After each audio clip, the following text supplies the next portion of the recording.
সাধ্য পৃথিবীর কারো হবে না, রূপবার মতো সাধ্য পৃথিবীর কারো হবে না।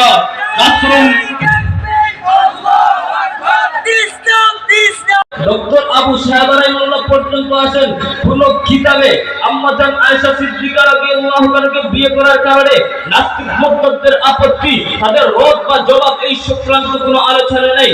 1400 বছরের ইতিহাসে কোন নাস্তিক মুরতাদ আমার নবীর চরিত্র নিয়ে কথা বলে নাই।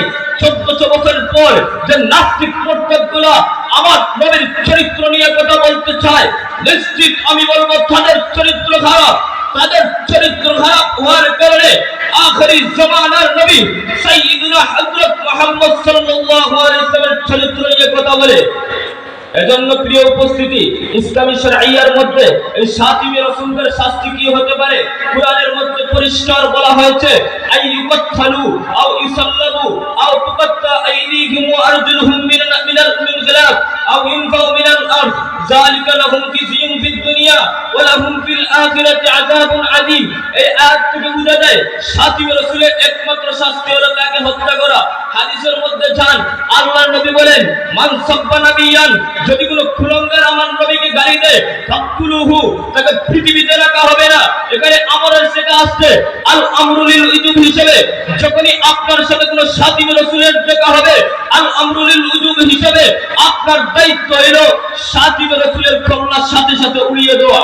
আচ্ছা বলেন, এরকম ঘটনা কি এই জমানায় শুধু ঘটে নাকি রাসূলের জমানায় ঘটেছে?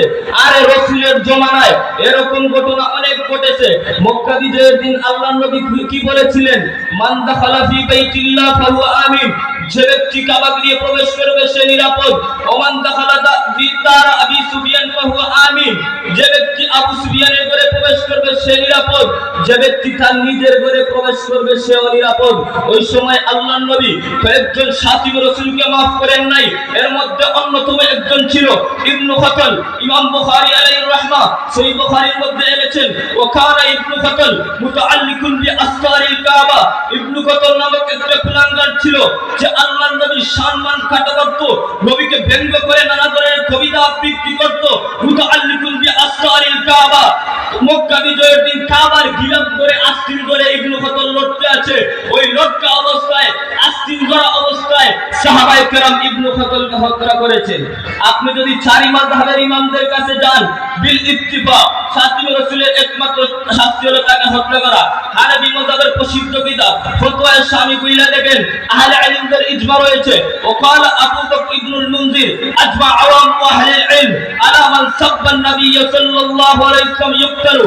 আহলে ইলমদের ইজমা, শাতিমে রাসূলের একমাত্র শাস্তি হলো তাকে হত্যা করা। কে হত্যা করবে? বল ইমাম শাফি আলাইহির রাহমাহ, আবু হানিফা আলাইহির রাহমাহ বলেছেন সরকার হত্যা করবে অথবা কর্মকর্তা হত্যা করবে।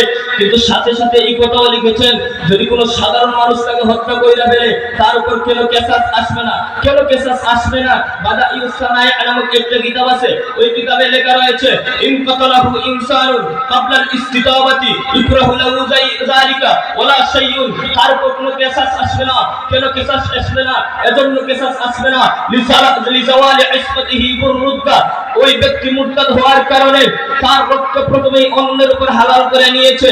এজন্য জামিয়া রেঙ্গার মতো এরকম ঐতিহাসিক মঞ্চ থেকে আমি বিশ্বের নাস্তিক মুরতাদদের জানিয়ে দিতে চাই, বিশ্বের নাস্তিক মুরতাদেরা তোমরা শুনে রাখো পরিষ্কার ঘোষণা, বিশেষ করে ইস্কান্দার দালালদের আমি জানিয়ে দিতে চাই শুনে রাখো, তোমরা তোমাদের ধর্ম পালন করবা করো, তাতে আমাদের কোনো সমস্যা নেই। কিন্তু একটা কথা জেনে রাখবা, ইসলাম ধর্মে আঘাত করবা, আমার নবীর সম্মান নিয়ে চিনিমিনি খেলবা, মুহাম্মদের সৈনিকেরা বসে কিন্তু বসে থাকবে না।